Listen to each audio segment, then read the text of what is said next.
She sent workers to steal my stove. The sheriff arrived first. What do you think you're doing? I came back to my Montana cabin expecting nothing more than a quiet winter by the lake. Instead, the HOA president was waiting at my gate, telling me my brand new wood stove belonged to her rules, and threatening to enter my property if I refused. Something about her obsession didn't make sense. It wasn't the stove she wanted. It was what getting inside my cabin could lead to. The deeper I dug into old deeds, county records, and forgotten property lines, the bigger the story became. By the time the county got involved, this wasn't about heating my cabin anymore. It was about proving who actually had the legal right to stand on my land. And trust me, the truth was buried somewhere nobody expected. If you enjoy stories where ordinary landowners stand their ground with patience, evidence, and the law, not anger, take a second to subscribe. We've got plenty more HOA, ranch, and property rights stories coming up, and I'd love to have you along for the ride. The first thing I did after unlocking my cabin wasn't unpacking my truck. It was walking straight to the new wood stove I'd spent 3 weekends installing before the first heavy snow. I ran my hand across the smooth black steel, checked the stovepipe one last time, and smiled. The inspector had signed off on every inch of the installation 2 weeks earlier. The permit was framed in a folder on my kitchen table, exactly where I always kept important papers. After months away working engineering projects across the Northwest, all I wanted was a quiet Montana winter overlooking the lake I'd loved since I bought this place 12 years ago. That peace lasted less than 10 minutes. A white SUV rolled slowly up the gravel drive and stopped outside my wooden gate. The driver didn't bother honking. She stepped out carrying a clipboard, as if she'd already decided she belonged there. Denise Holloway. I'd seen her once before at an HOA meeting I'd attended only because a neighbor insisted it was a good idea. She had spent most of that meeting talking instead of listening. The rest of us had voted on landscaping and road maintenance while she acted like she was running a courtroom. Now she was standing outside my property wearing the same expression. "You must be Wyatt Carter," she called. "I am. I'm Denise Holloway, president of the Homeowners Association." "I remember." She glanced past me toward the cabin, then fixed her eyes on the metal chimney rising above the roof. "So it's true." I looked back at the chimney. "What is? You installed a wood-burning stove." "I did." "You weren't authorized." I almost laughed. "Authorized by who?" "The association." I leaned against the gate. "My building permit came from Sanders County." "I'm not talking about the county." "I know." Denise opened her clipboard and pulled out several printed pages. "The HOA adopted new environmental compliance standards 6 months ago. Solid fuel heating appliances require prior architectural approval." I didn't bother taking the papers she held through the gate. My cabin was built 20 years before those standards existed. "That doesn't matter. The county inspector says otherwise." Her smile tightened. "Our rules are stricter." I looked around the property. Pine trees surrounded the cabin. My nearest neighbor sat nearly half a mile away across the lake. There wasn't another chimney in sight. "So let me understand," I said calmly. "The county approved the stove. It meets state code. It passed inspection. But you think your committee can overrule all of that?" "We absolutely can." The certainty in her voice was almost impressive. She spoke like someone who had repeated the same sentence so many times she'd stopped questioning whether it was true. "You have 14 days to remove it." "No." "You didn't even read the notice?" "I heard enough." She frowned. "If you refuse, the association may enter the property to verify compliance." That sentence made me straighten. "Enter my property?" "Yes." "You mean with my permission?" "If necessary, without it." I stared at her for a moment, wondering whether she actually believed what she'd just said. You think the HOA can walk into my cabin? We have enforcement authority. Over my house? Correct. I folded my arms. I'd like to see the document that gives you that authority. You'll receive it. I'll look forward to reading it. For the first time, irritation crossed her face. You don't seem to understand how serious this is. I understand exactly how serious it is. She waited for me to argue. Instead, I reached into my pocket, pulled out my phone, and casually pressed the screen. The recording had already been running since she'd stepped out of her SUV. Years working as a structural engineer had taught me one lesson that applied just as well outside construction sites. People reveal far more when they think they're in control. Denise continued speaking. The board has every legal right to inspect violations. Then you'll have no problem showing me where that right exists. We don't need to debate this. No, I agreed. We'll let the paperwork do that. That answer clearly wasn't the confrontation she'd expected. She shoved the papers back onto her clipboard. You'll be hearing from us. I assumed I would. She walked back toward her SUV, stopped halfway, then turned around one last time. That stove is coming out one way or another. The engine disappeared down the gravel road a few seconds later, leaving only the sound of the lake and the wind moving through the pines. I stood there longer than I intended. Something about the conversation refused to settle in my mind. It wasn't the threat of fines. It wasn't even the absurd claim that the HOA could enter my cabin. It was the way Denise barely looked at me. From the moment she'd arrived, her attention had stayed fixed on one thing: the stove. Not the chimney, not the permit, not whether it was safe. The stove itself. I walked back inside and opened the folder containing my deed, survey, permits, and inspection reports. Everything was exactly where it belonged. Legally, I wasn't worried. But instinct told me this fight wasn't really about heating my substance. Somewhere behind Denise's obsession with that stove was a reason she hadn't told me, and I intended to find it. By the following afternoon, the first certified letter arrived. The envelope carried the HOA logo across the corner, but the language inside read more like a legal threat than a neighborhood notice. Notice of non-compliance. It demanded that I remove my wood stove within 14 days or face daily fines of $500, mandatory inspections, and additional enforcement actions deemed necessary by the association. The wording caught my attention immediately. Not because it sounded intimidating, because it sounded carefully written to make people stop asking questions. I set the letter beside my permit folder and compared every sentence to the subdivision bylaws I'd received when I bought the cabin. There was nothing about wood stoves, nothing about environmental approval, nothing about entering private homes. By sunset, a second letter appeared inside the mailbox at the road. This one wasn't certified. Someone had simply folded it in half. It warned that failure to cooperate could result in a lien against my property. Now I knew Denise wasn't waiting for board meetings. She was escalating personally. The next morning, while replacing a loose fence board near the driveway, I heard a pickup slow beside the gate. A gray Ford stopped, and the driver rolled down his window. You, Wyatt? I am. I'm Caleb Morgan. I recognized the name from the neighborhood directory. His ranch stretched along the opposite side of the lake. He climbed out, took one look toward the cabin, then lowered his voice. I heard Denise came by. News travels fast. It always does around here. He leaned against the fence without asking to come inside. Mind if I give you a piece of advice? Go ahead. Don't pay anything. I wasn't planning to. A faint smile crossed his face. Good. He looked over his shoulder before continuing. You're not the first person she's done this to. What do you mean?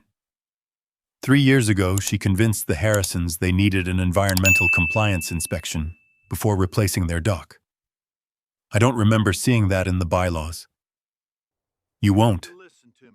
They paid? Almost $4,000. For what? No one ever figured that out. I folded my arms. Anyone challenge her? Most folks around here just wanted the headaches to stop. He pointed toward the folder still sitting on my porch table. You still have your original closing documents? I keep everything. Read your deed. I already planned to. No. His expression became serious. Read every line. Without another word, Caleb climbed back into his truck. Before driving away, he looked at my chimney. It was never about your stove. Then he left. His words echoed in my mind the rest of the afternoon. I carried my document box onto the kitchen table and spread everything across the surface. Purchase agreement, survey, county permits, recorded easements, finally, the warranty deed. Most people never read beyond the legal description. Engineers do. Every measurement matters. Every boundary exists for a reason. I followed the property description line by line until one sentence stopped me. Lying outside the recorded boundaries of Hollow Creek Estates, while retaining perpetual access through Easement 7.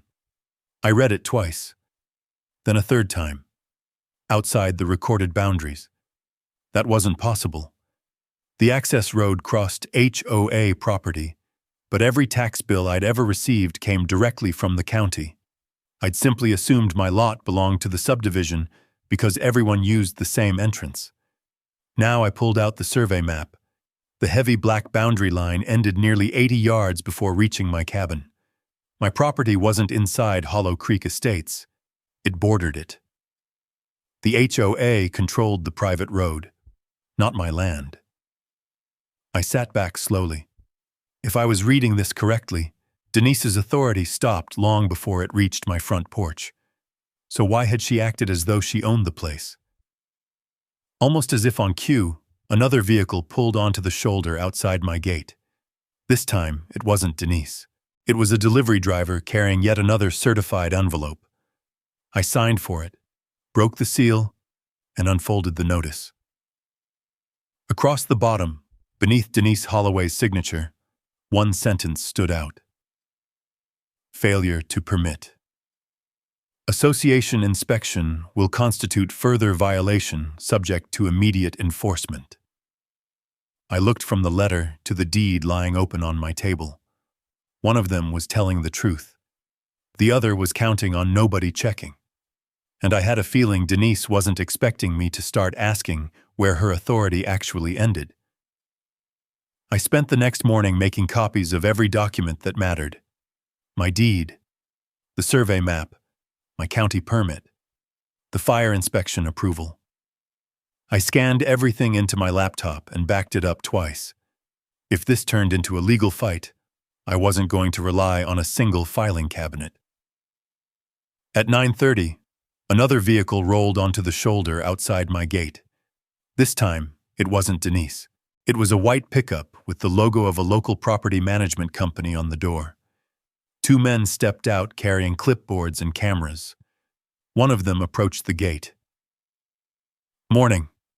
We're here to inspect the reported violation. Who hired you? Hollow Creek Estates Homeowners Association. Do you have an appointment? No. Do you have my permission to enter? The younger man hesitated. We were told access had already been authorized. It hasn't. He glanced back toward his coworker. We only need a few pictures. You can take all the pictures you want from the public road. The HOA requested photographs of the stove. The stove is inside my cabin. Neither man answered. Instead, the older contractor pulled out his phone and quietly stepped away.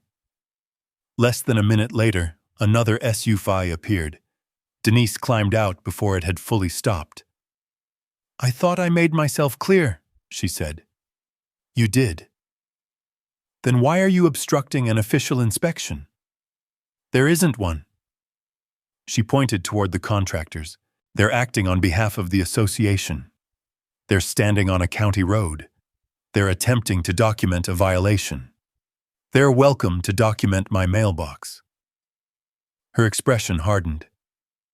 You are making this much more difficult than necessary. I kept my voice level. No, Denise. I'm asking one simple question. She folded her arms. What question? What document gives you authority to enter a house that isn't inside your subdivision? For the first time since I'd met her, she didn't answer immediately. Instead, she shifted the conversation. You've been speaking with other residents. I've been reading my own deed. That deed doesn't change the community standards. If my property isn't governed by the community, it changes everything. Her jaw tightened. The board's attorney disagrees. Then your attorney shouldn't mind putting that opinion in writing. She ignored the request. Instead, she nodded toward the contractors. Take the photographs. Neither man moved. I said take them. The older contractor cleared his throat. Ma'am, he isn't allowing access. You don't need permission. I finally stepped away from the gate. Actually, they do. I pointed toward the security camera mounted beneath the porch roof. And this entire conversation is being recorded. Both contractors immediately lowered their cameras. The older one looked at Denise. We're not crossing a locked gate without written authorization. She stared at them in disbelief. The association hired you. We inspect buildings. He shrugged. We don't trespass. Without another word, both men climbed back into their truck. Denise watched them drive away, visibly furious. This isn't over. I never thought it was. She walked back to her SUV without another sentence. I waited until she disappeared around the bend before reviewing the camera footage inside. The audio was crystal clear. She had twice instructed contractors to enter private property despite my refusal. That alone was worth saving. Before noon, I received another surprise. Someone had posted a bright orange notice on the community bulletin board near the marina. A neighbor texted me a photograph. Fire risk alert property owned by Wyatt Carter under investigation for unsafe heating installation. Residents should exercise caution. No county seal, no fire marshal's signature, only Denise's name beneath the notice. By evening, two neighbors I'd never met slowed their trucks just enough to stare at my chimney before driving away. The rumor had already started working. I could have pulled the notice down myself. Instead, I drove to the marina, photographed it from every angle, and left it exactly where it was. False statements have a way of becoming valuable evidence when they're left untouched. That night I organized a folder labeled HOA Evidence. Inside were videos, letters, emails, photographs, copies of every notice Denise had signed. A timeline was beginning to take shape. She had threatened inspections. She had demanded entry.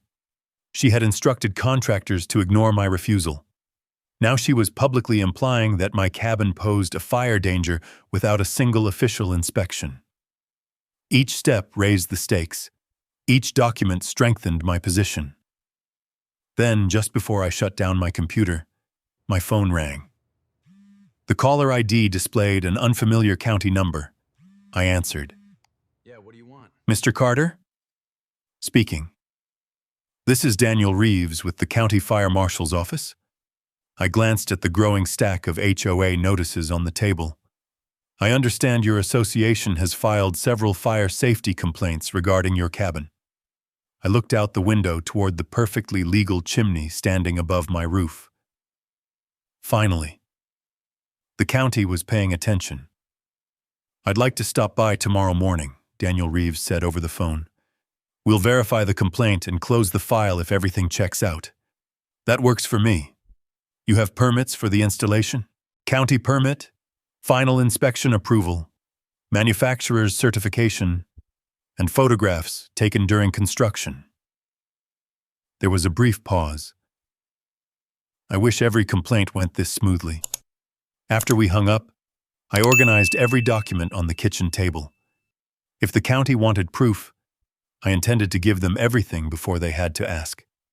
At precisely 9 the next morning, a county truck pulled into the driveway.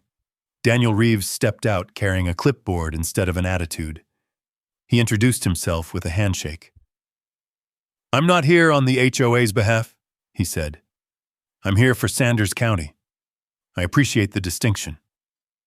Within minutes, he was inside the cabin examining the stove. He checked the chimney clearance, measured the hearth extension, verified the vent pipe, compared serial numbers against the permit. The inspection was methodical, efficient, and completely different from Denise's theatrical accusations. After less than 20 minutes, he closed his notebook.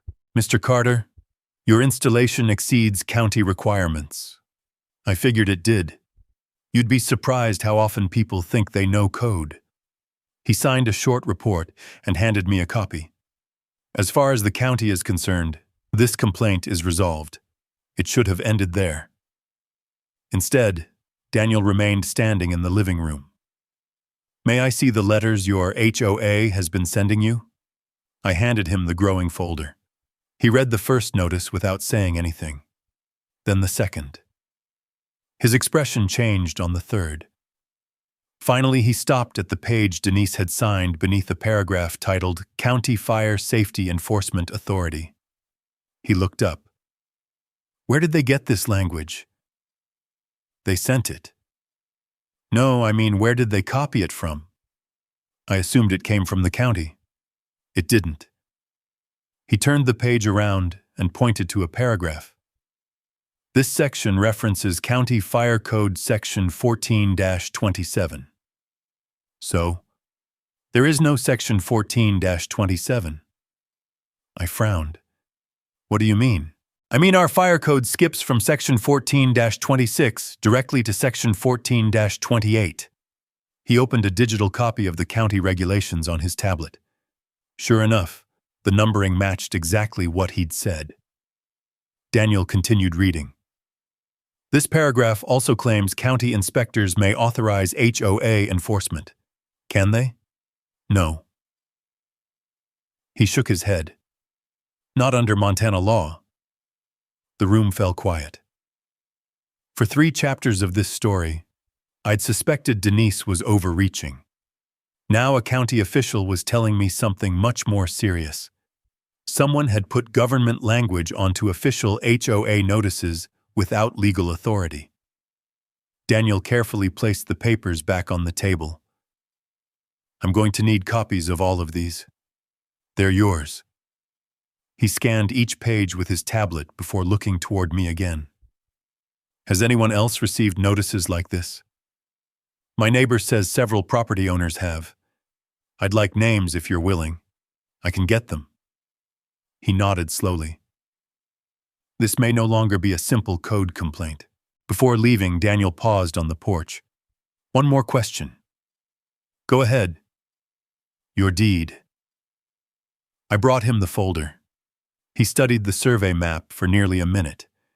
Then he traced the property line with one finger. "Interesting." "What?" "Your cabin appears to sit outside the recorded subdivision. That's what I found." He looked back toward the access road. "If that's accurate, the HOA's authority may stop before it reaches this driveway." "So Denise has no jurisdiction here? I'm not qualified to interpret property law." He smiled slightly. "But if I were you," he tapped the survey, "I'd talk to a real estate attorney before I talked to the HOA again." That afternoon, I drove into town and scheduled the earliest appointment available with Laura Bennett, a lawyer whose practice focused almost entirely on land rights and rural property disputes. When I spread my documents across her conference table the next morning, she read quietly for nearly 15 minutes. She didn't interrupt. She didn't speculate. Finally, she looked up. "Mr. Carter," her tone had become noticeably more serious. "Where exactly did you get these HOA notices? They came certified through the mail, and everyone is signed by Denise Holloway." Yes. Laura reached for the county inspection report Daniel had completed only hours earlier. Then she placed it beside the HOA notice quoting regulations that didn't exist. She compared the two documents side by side. The fire marshal was right. She picked up a yellow legal pad. I think it's time we requested every enforcement record this HOA has issued over the last several years. You think there are more? She met my eyes. I think your stove may have uncovered something much larger than a neighborhood dispute. Laura closed the file and slid a legal pad toward me. I want names. Of who? Anyone Denise has fined, threatened, inspected, or pressured into paying what she called compliance fees. I know one. You'll need more than one. She began writing. We're not building your case anymore. She tapped the stack of HOA notices. We're testing a pattern. That single sentence changed how I looked at everything. Until then, I'd been trying to prove Denise was wrong about my cabin. Now the question became whether she'd been doing the same thing to other people for years. By the end of the week, Caleb Morgan had arranged a small gathering at his ranch. Nothing official, just coffee around a workbench inside his equipment barn. 5 people showed up besides me. An older couple named Frank and Evelyn Harrison, a retired school principal named Martha Collins, a widower named Bill Jensen, and Caleb. Nobody looked eager to speak first. Finally, Frank reached into his coat pocket and unfolded a faded receipt. $3,800. I looked at him. For what? Environmental shoreline review. When? 3 years ago. Did the county require it? He laughed without humor. No. Then why'd you pay? He looked down at the receipt. Denise said we'd lose access to the marina if we didn't. Martha quietly placed another envelope on the table. I got one too. Inside was a notice demanding payment for a mandatory wildfire mitigation inspection. The wording looked familiar. Too familiar. The same bold lettering. The same references to county authority. The same signature. Denise Holloway. Bill Jensen spoke next. They told me my barn violated HOA safety standards. Did it? The county inspector said it exceeded code. What happened? I paid anyway. Why? He sighed. I was tired. No one argued with that answer. Sometimes people don't pay because they believe they're wrong. Sometimes they pay because they believe fighting will cost even more. For the next 2 hours, the workbench disappeared beneath paper. Canceled checks, certified letters, photographs, violation notices, inspection demands. Every story sounded different on the surface. Every document sounded almost identical underneath. The same legal language, the same deadlines, the same escalating threats. Laura had been right. It wasn't isolated. It was systematic. Before everyone left, I photographed every document with permission. Caleb watched me organize the files into separate folders. You really think this goes somewhere? I don't know. But I know evidence grows stronger when people stop keeping it to themselves. The following Monday, Laura submitted formal requests demanding the HOA preserve all enforcement records related to environmental compliance, inspections, and safety violations. The same afternoon, Daniel Reeves called. I've spoken with the county attorney. And? They're interested. Because of my stove? No. He paused. Because several of those notices appear to represent county authority that doesn't exist. That was the first time I realized this investigation had moved beyond me. The county wasn't looking at whether my stove was legal anymore. It already knew the answer. Now it wanted to know why official-looking documents kept citing regulations no county employee had ever written. 2 days later, another surprise arrived. Caleb drove up carrying an old cardboard storage box. You'll want to see these. Inside were HOA newsletters dating back nearly 8 years. Most contained harmless announcements about road grading and annual meetings, but tucked between them were printed inserts titled Community Safety Compliance Updates. I flipped through the stack. Every year, the list of required inspections grew longer. Wood-burning appliances, docks, storage sheds, retaining walls, private wells, drainage systems. Some requirements referenced county cooperation. Others claimed state approval. None included a citation anyone could verify. Caleb leaned over my shoulder. My wife used to save everything. You just handed me 8 years of history. Think it'll help? I looked at the growing mountain of documents spread across my dining table. It already has. For the first time since Denise appeared at my gate, the balance of power was beginning to shift.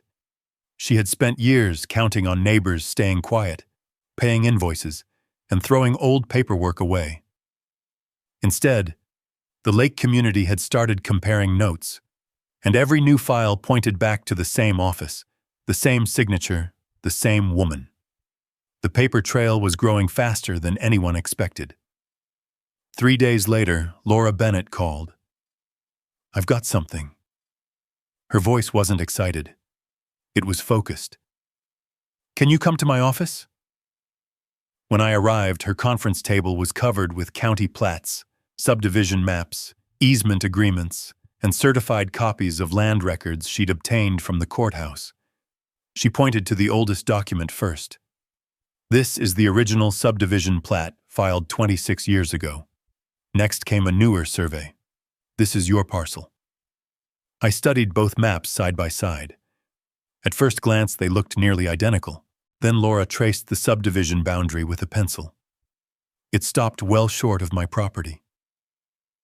The legal boundary ends here, she said. She moved the pencil another 80 yards. Your cabin sits here, outside. Not inside Hollow Creek Estates. Exactly what my deed had suggested. So Denise knew? Laura didn't answer immediately. Instead, she opened another file. This is where it gets interesting. Inside were copies of HOA board meeting minutes dating back several years. Most were routine. Road maintenance, landscaping, budget approvals. Then one paragraph caught my attention. Environmental Compliance Program expansion approved. No explanation, no vote count, no legal opinion. Just a short motion authorizing the board to extend safety oversight to neighboring properties benefiting from subdivision infrastructure. I looked up. They voted themselves authority? They voted to claim authority. That's not the same thing. No. She slid another document across the table. This is the recorded Declaration of Covenants. I skimmed the pages. Every enforcement provision applied only to lots within Hollow Creek Estates. Nothing extended beyond the recorded subdivision. Nothing mentioned neighboring parcels.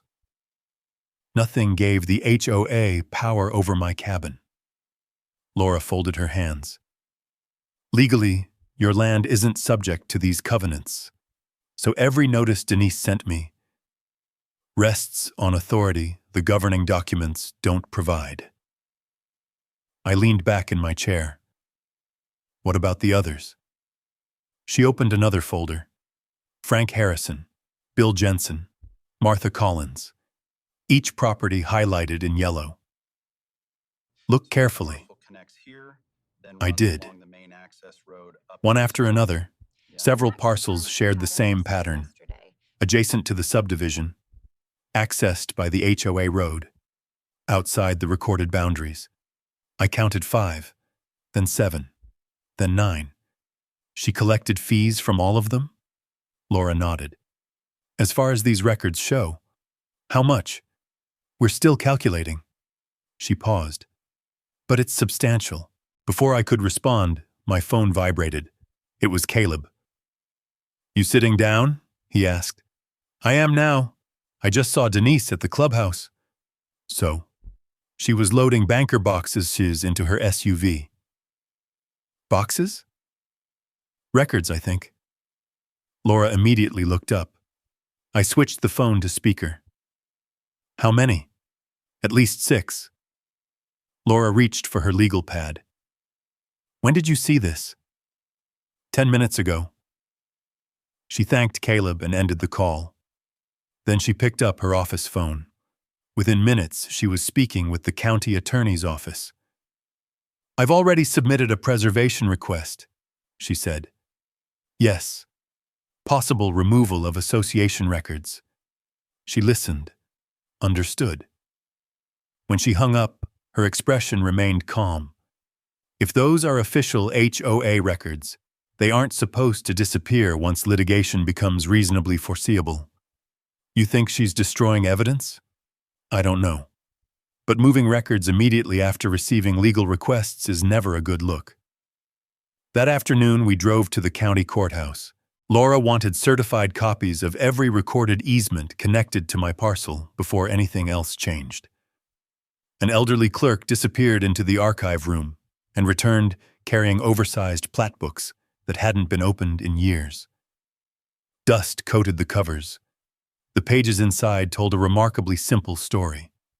The HOA owned the private access road, nothing more. It did not own my cabin. It did not own my land. It did not own the shoreline behind my property. Most importantly, it possessed no recorded inspection rights over my parcel. Every official record pointed to the same conclusion. The legal boundary had never moved. Only Denise's interpretation had.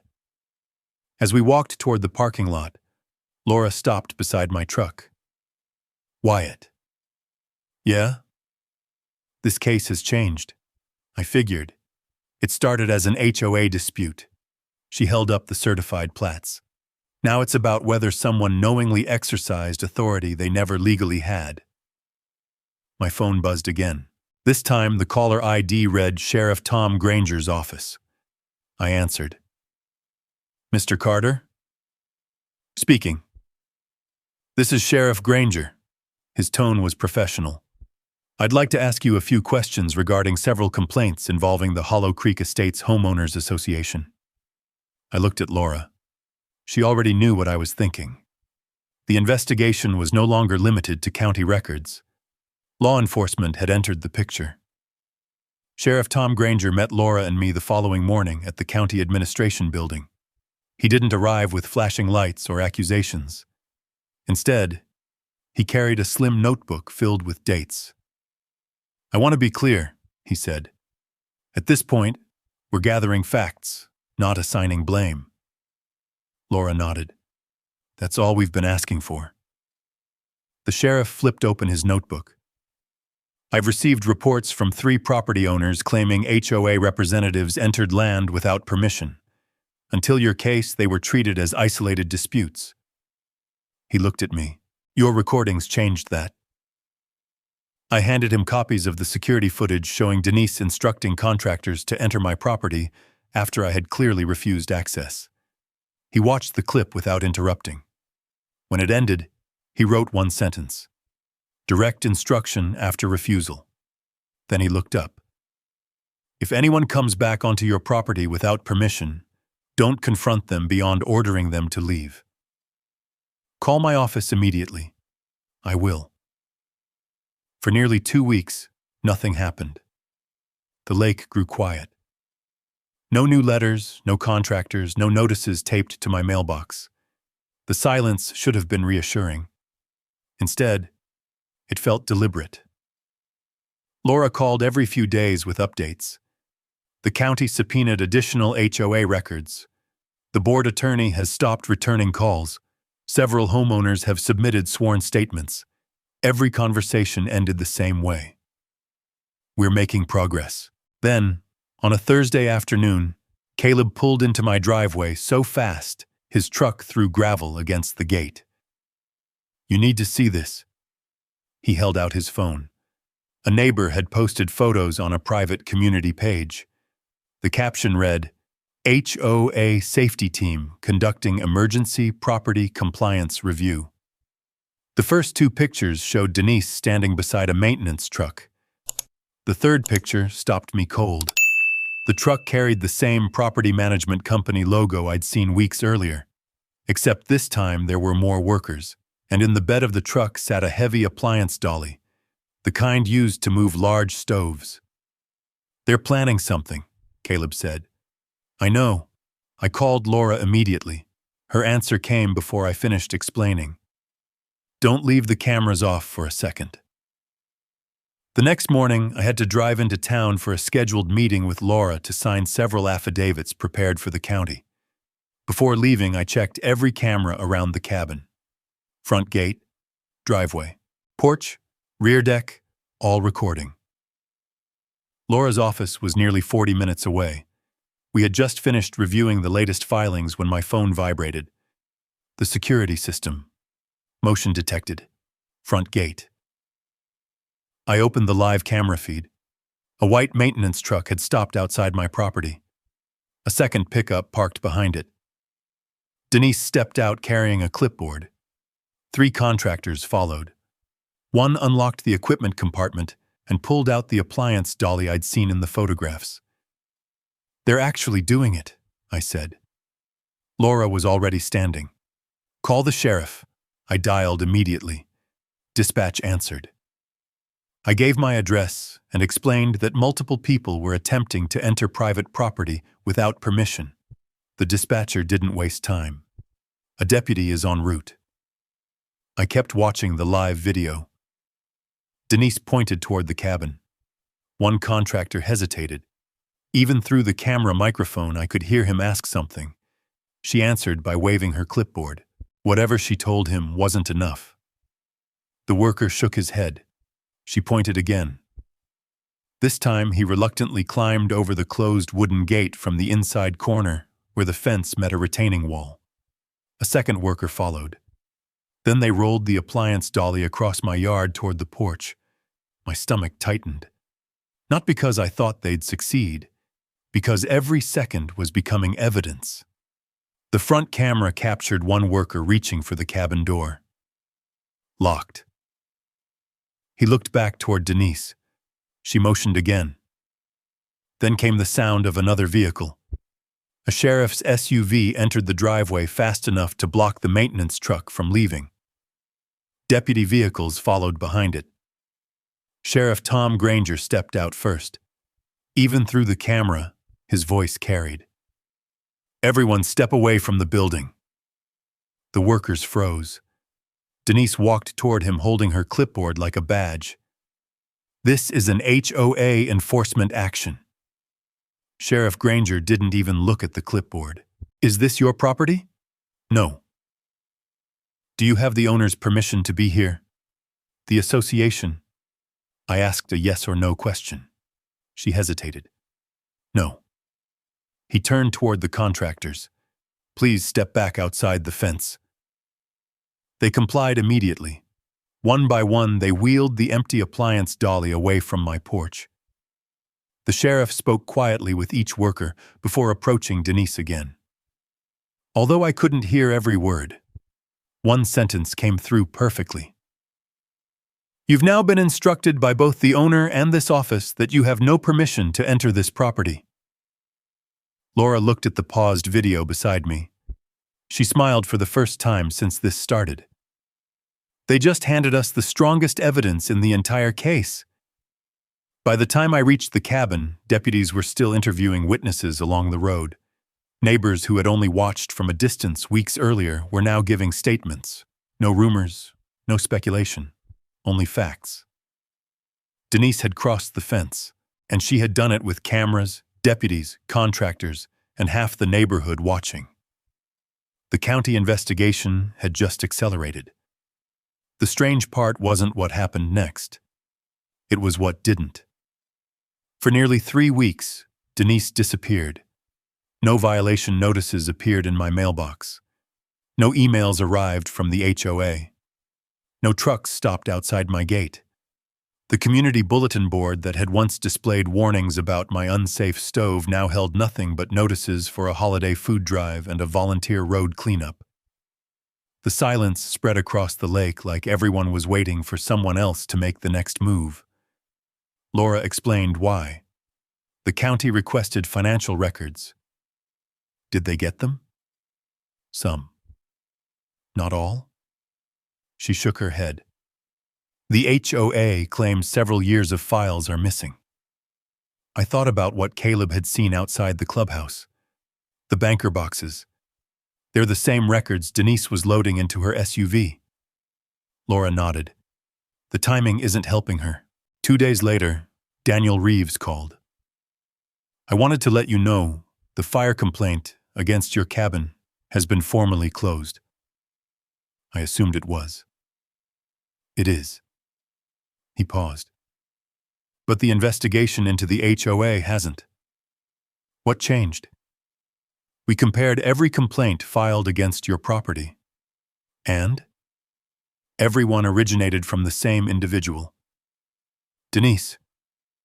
Yes. Did anyone else ever report my cabin? No. That mattered. It showed the complaints hadn't come from concerned neighbors. They had come from one person trying to create official pressure. The following week, Sheriff Granger stopped by the cabin. This time he wasn't responding to an emergency. He simply wanted to return the original flash drive containing my security footage. We've made certified copies, he said. You'll need the original. I thanked him. Before leaving, he looked toward the chimney rising above the roof. Funny thing. What? I've driven past this place for years. And I've never had a single complaint about smoke, fire hazards, or unsafe conditions until this month. He smiled faintly. Turns out the stove wasn't what interested us. What was? The paperwork. After he left, I stood on the porch longer than usual. For weeks, I'd been reacting to Denise's moves. Now every official conversation centered on documents instead of accusations. That was exactly where I wanted the fight.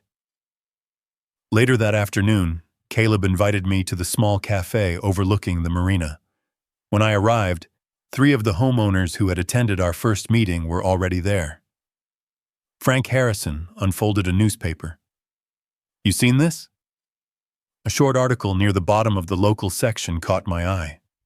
County reviewing administrative practices at local homeowners association. Officials declined further comment. No names, no allegations, just confirmation that something was happening. Martha Collins smiled for the first time since I'd met her. I never thought anyone would actually listen. They're listening now, I said. Bill Jensen stirred his coffee. I got a call yesterday. From who? County investigator. What did they want? Copies of every check I ever wrote to the HOA. Frank nodded. They asked me for the same thing. One by one, everyone at the table described similar conversations. Receipts, letters, meeting notices, bank records. Investigators weren't looking for opinions. They were collecting evidence, exactly the way Laura said they would. As we walked outside, Caleb stopped beside his truck. You know what surprises me? What? Nobody's defending Denise anymore. I looked around the marina. People still talked. They still gathered in small groups. But whenever Denise's name came up, conversations ended instead of growing louder. The certainty she'd once carried had quietly disappeared. Even the HOA board had canceled its monthly meeting without explanation. That evening, Laura called again. I've got news, good or bad. We won't know until tomorrow. What happens tomorrow? The county finishes reviewing the financial audit. And? If the numbers match what we're seeing, she let the sentence hang for a moment. This stops being a dispute over your cabin. It becomes what? A case about unauthorized enforcement and money. The next morning arrived with no warning and no drama. Just a message from Laura asking me to come to her office immediately. When I walked in, Several thick binders were stacked neatly across the conference table. Each carried the same label: County Investigative Findings. Laura rested one hand on the top binder before looking at me. The county finally released its preliminary findings. She opened the first binder and turned it toward me. Across the top of the first page were the words, Summary of Administrative Review, Hollow Creek Estates, Homeowners Association. This isn't public yet, Laura said. The county attorney authorized us to review it because your case triggered much of the investigation. I read the first section carefully. The county had compared recorded subdivision boundaries with every property that had received environmental compliance notices over the previous 7 years. The conclusion was direct. Multiple enforcement actions had been issued against properties lying outside the HOA's recorded jurisdiction, including mine. Laura slid another page across the table. This is the financial audit. Rows of dates, addresses, and payment amounts filled the page. Environmental compliance fees, safety inspection fees, emergency review charges, wildfire mitigation assessments. Some homeowners had paid hundreds, others had paid thousands. Every payment traced back to the same HOA account. What total are we looking at? I asked. So far? She checked the last page. Just over $184,000. I looked up. Collected from people the HOA didn't govern. That's what the records indicate. For several seconds, neither of us spoke. This had started with a stove. Now we were looking at 6 figures in unauthorized collections. Laura flipped to another section. The investigators also reviewed the legal language Denise used. She pointed to highlighted paragraphs. Every reference to county authority was fabricated, inaccurate, or unsupported by Montana law. What about the fake code section? They confirmed it never existed. I leaned back. So she wasn't just mistaken. No. Laura's voice remained measured. The report concludes the language created the appearance of government authority where none existed. That distinction mattered. The county wasn't accusing Denise of simply misunderstanding the rules. It was documenting a repeated pattern. The following afternoon, several homeowners met again at Caleb's ranch. This time, the mood was different. No one was asking whether they had a case. They wanted to know what happened next. Laura joined us carrying copies of documents each homeowner was entitled to receive. Frank Harrison looked through his file in disbelief. I paid every one of these. Martha Collins held up an old invoice. I remember being told this was mandatory. Bill Jensen shook his head. I never even questioned it. Laura spoke calmly. The county findings don't decide civil liability, but they establish something important. What? Caleb asked. She tapped the stack of certified plats. The HOA's authority had legal limits. She tapped the financial audit. These collections went beyond those limits. Then she tapped Denise's notices, and those demands relied on authority the investigation couldn't verify. Nobody celebrated. There wasn't much to celebrate. Several people around that table had spent years believing they had no choice. Now they were discovering they might never have owed those payments at all. 2 days later, civil complaints were filed on behalf of several homeowners, including me. Mine requested declaratory relief, confirming my property lay outside HOA jurisdiction, reimbursement of legal expenses, and an injunction preventing future enforcement attempts. The others sought repayment of unauthorized fees. The lawsuits relied on the same evidence that had slowly accumulated over the past month.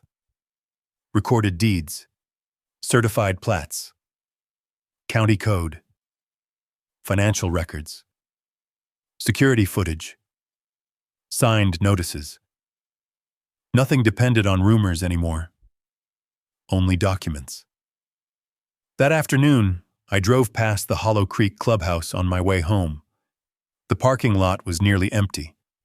The bulletin board where Denise had once posted warnings about my cabin now displayed a simple typed notice.